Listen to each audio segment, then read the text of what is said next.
Good evening मेरे प्यारे दोस्तों, सभी लोगों को मेरा नमस्कार। स्वागत करते हैं आप सभी का आज के अपने YouTube channel coding study point. तो प्यारे दोस्तों, आज की क्लास में हम लोग पढ़ेंगे चाल तथा समय के बारे में। चाल तथा समय के बेसिक कॉन्सेप्ट के साथ साथ ट्रेन और नाव और धारा पर जितने भी कॉन्सेप्ट दिए गए हैं, टोटल कॉन्सेप्ट के बारे में अच्छी तरीके से पढ़ेंगे। तो प्यारे दोस्तों, आपको भी पता है, यदि आप किसी भी चैप्टर के बेसिक कॉन्सेप्ट को अच्छी तरीके से समझ जाते हैं तो आप उस चैप्टर के किसी भी क्वेश्चन को 100% एक्यूरेसी के साथ मैक्सिमम 15 से 20 सेकंड के अंदर सॉल्व कर सकते हैं। तो प्यारे दोस्तों, आज की क्लास में चाल तथा समय, नाव और धारा और ट्रेन के बेसिक कॉन्सेप्ट को अच्छी तरीके से क्लियर करने वाला हूं। तो प्रत्येक कॉन्सेप्ट को अच्छी तरीके से समझते हुए और अपने नोटबुक में नोट करते हुए चलिएगा। तो स्टार्ट करते हैं आज की क्लास को। सबसे पहले प्यारे दोस्तों, समझिएगा चाल के बारे में। जैसा कि आपको पता है, चाहे आपका कोई ट्रेन हो या कोई आपकी बाइक हो या कोई आपकी कार हो, यानी कि किसी भी गाड़ी का चाल मापने के लिए आप लोग उपयोग करते हैं किलोमीटर प्रति आवर। किसी भी गाड़ी का चाल मापने के लिए आप लोग उपयोग करते हैं किलोमीटर प्रति आवर। किलोमीटर किसका मात्रक है? किलोमीटर आपका दूरी का मात्रक है और घंटा किसका मात्रक है? समय का। तो यहाँ से आपका एक फार्मूला निकल कर आता है कि चाल बराबर आपका हो जाता है दूरी बटा समय। तो बस इस सिंगल फार्मूले पर आपका पूरा चैप्टर बेस्ड है, यानी कि जो आपका चाल तथा समय चैप्टर है वह सिंगल फार्मूला चाल बराबर दूरी बटा समय पर पूरे कॉन्सेप्ट दिए गए हैं। तो ध्यान से समझिएगा, यहाँ से आपका एक फार्मूला और निकल कर आता है।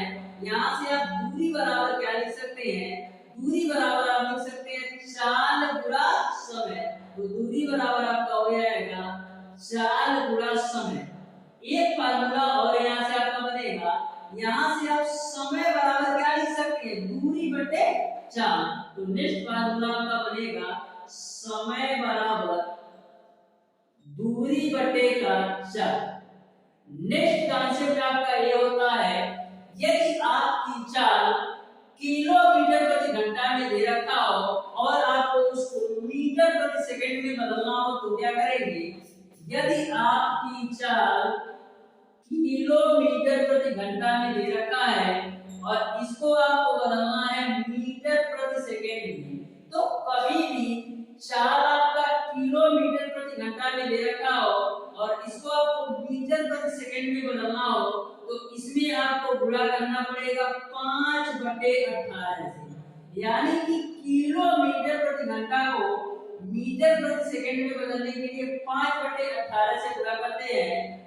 एक एग्जांपल के माध्यम से मैं आपको समझाता हूं। जैसे आपसे बोला जाए कि 72 किलोमीटर प्रति घंटा को मीटर प्रति सेकंड में बदलो, तो मैंने आपको बताया कि किलोमीटर प्रति घंटा को मीटर प्रति सेकंड में बदलने के लिए 5/18 से गुणा करते हैं। तो 72 है, इसमें आप 5/18 से गुणा करिए तो 18 जो 72, तो कितना आ जाएगा? 5 जो 20 मीटर प्रति सेकंड।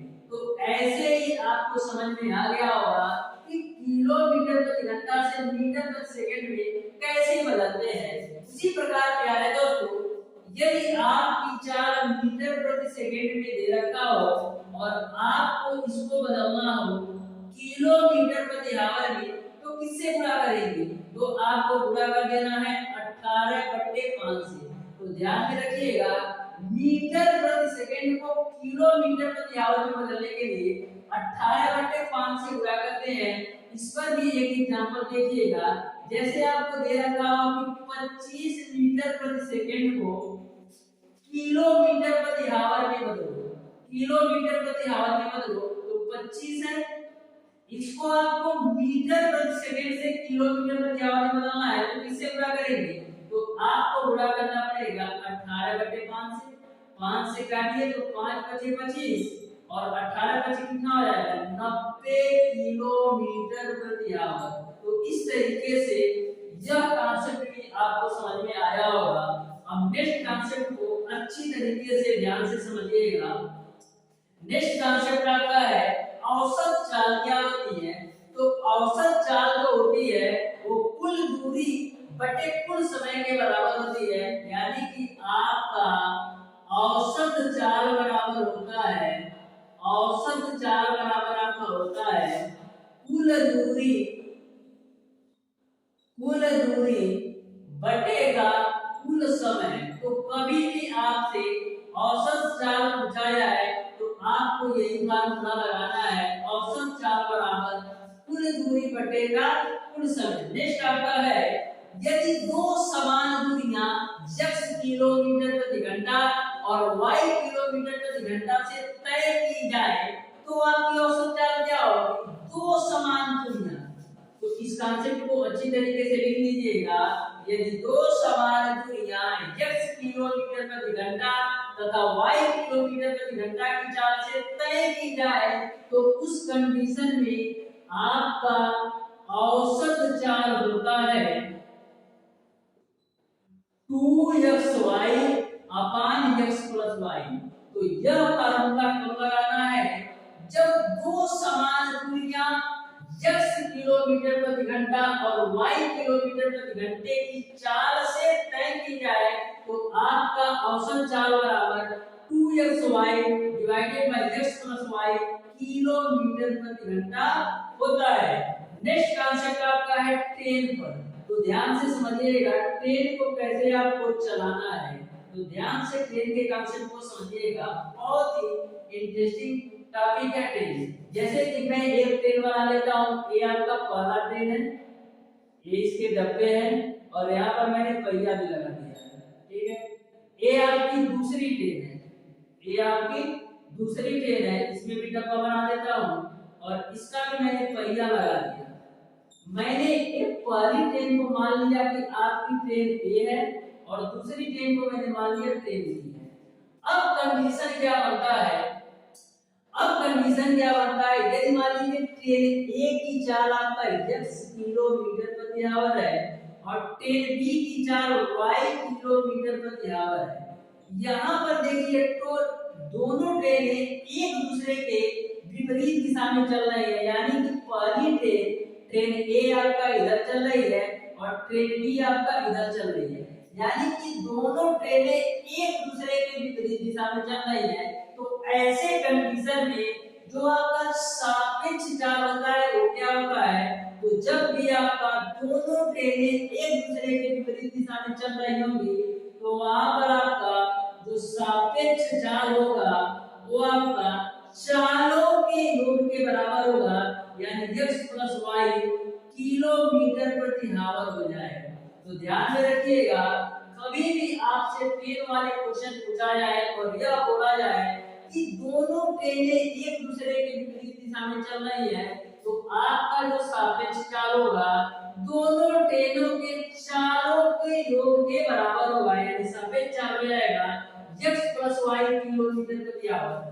अब एक कंडीशन और बनता है जब दोनों ट्रेनें सेम दिशा में चल रही हो, यानी कि आपका ट्रेन ए भी इसी दिशा में चल रहा हो और ट्रेन बी भी इसी दिशा में चल रहा हो।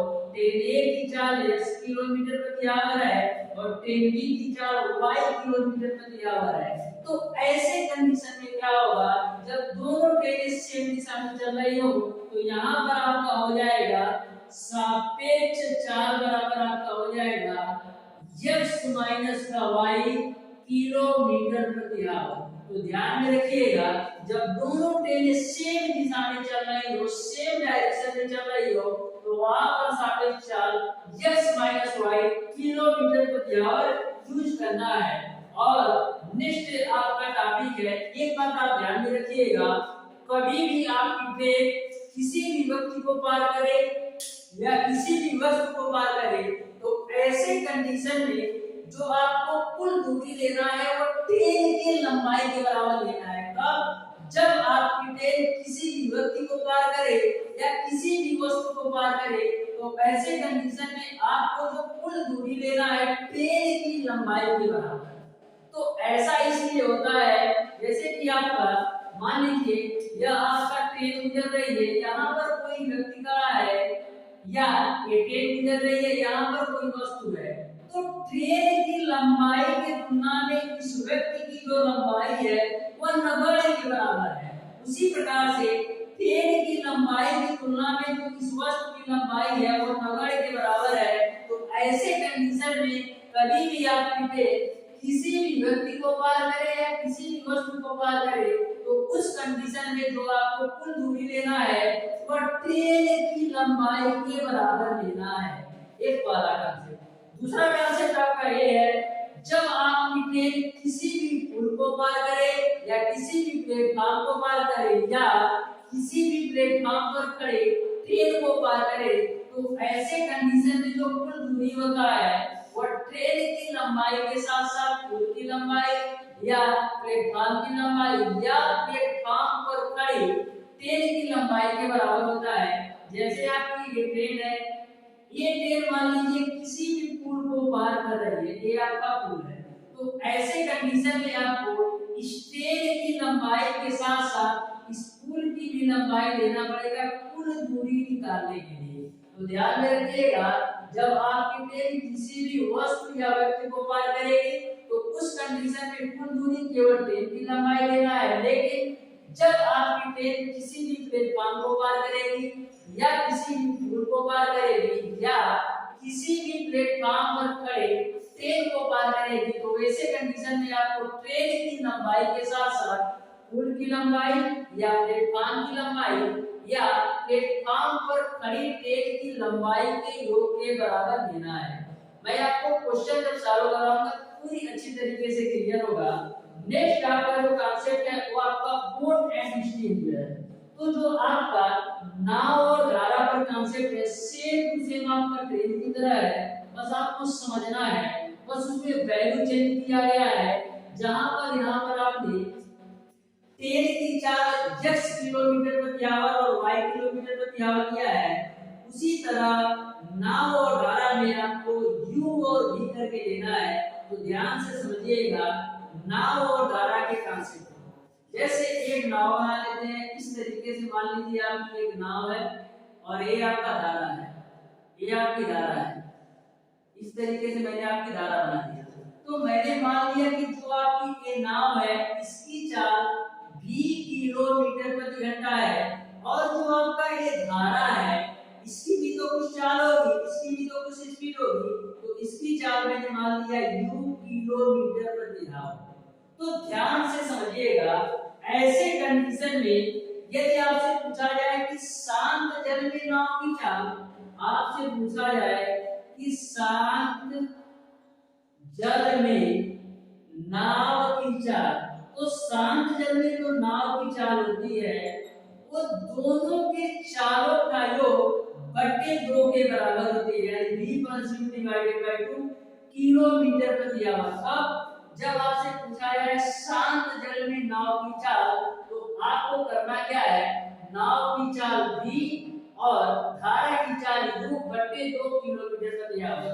लेकिन यदि आपसे धारा की चाल पूछेगा, धारा की चाल पूछेगा तो क्या होगा, तो धारा की चाल पूछेगा तो v माइनस का u डिवाइडेड बाय 2 किलोमीटर प्रति आवर। तो ध्यान में रखिएगा, शांत जल में नाव की चाल के लिए v plus u divided by 2 kilometre प्रति आवर और धारा की चाल के लिए v minus u divided by 2 kilometre प्रति आवर। अब आपका नेक्स्ट कांसेप्ट ये आता है, जब आपकी नाव धारा की दिशा में चल रही हो, यानी कि जो आपकी नाव है इस दिशा में मान लीजिए चल रही है और धारा भी आपका इसी दिशा में चल रहा हो, तो ऐसे कंडीशन में शांत जल में या कह सकते हैं ऐसे कंडीशन में धारा की दिशा में नाव की चाल क्या होगी, यानी कि जिस दिशा में आपकी नाव जा रही है उसी दिशा में आपकी धारा भी चल रही है। तो धारा की दिशा में नाव की चाल लिखेंगे, धारा की दिशा में नाव की चाल। तो धारा की दिशा में जो आपकी नाव की चाल होती है वो आपका v प्लस u के बराबर होगी। कब, जब आपकी नाव और धारा दोनों सेम डायरेक्शन में हो, तो उस कंडीशन में धारा की दिशा में नाव की चाल v प्लस का u होगी। लेकिन एक कंडीशन और बनता है, जब आपकी नाव इस डायरेक्शन में जा रही हो और जो आपकी धारा हो इसके अपोजिट यानी इस डायरेक्शन में जा रही हो, तो ऐसे कंडीशन में क्या होता है, तो धारा के विपरीत दिशा में जो आपकी नाव की चाल होती है वो आपका v माइनस q होता है। तो धारा की विपरीत दिशा में नाव की चाल, धारा की विपरीत दिशा में नाव की चाल के लिए आपको v माइनस q यूज करना है और धारा की दिशा में आपको v प्लस u किलोमीटर प्रति आवर यूज करना है। तो ध्यान में रखिएगा, सारे कॉन्सेप्ट मैंने बिल्कुल अच्छी तरीके से क्लियर करने का प्रयास किया है। तो ध्यान में रखिएगा, जब नाव और धारा सेम डायरेक्शन में हो तो धारा की दिशा में नाव की चाल v प्लस q किलोमीटर प्रति आवर होगा, और जब आपकी नाव और धारा एक दूसरे के विपरीत यानी आपकी नाव इस डायरेक्शन में जा रही हो और धारा आपका इस डायरेक्शन में जा रही हो, तो धारा की विपरीत दिशा में नाव की चाल v माइनस q किलोमीटर प्रति आवर होता है। तो इस तरीके से प्यारे दोस्तों चाल तथा समय के जितने भी बेसिक कॉन्सेप्ट दिए थे, चाल तथा समय पर और ट्रेन पर और नाव और धारा पर, टोटल कॉन्सेप्ट के बारे में मैंने आपको बता दिया है। यदि आपको किसी भी कॉन्सेप्ट में कोई भी कंफ्यूजन हो तो आप इसे कमेंट बॉक्स में कमेंट करके जरूर बताइएगा। यदि वीडियो अच्छा लगा हो तो वीडियो को लाइक और चैनल को सब्सक्राइब जरूर कीजिएगा। मिलते हैं नेक्स्ट क्लास में, तब तक के लिए धन्यवाद।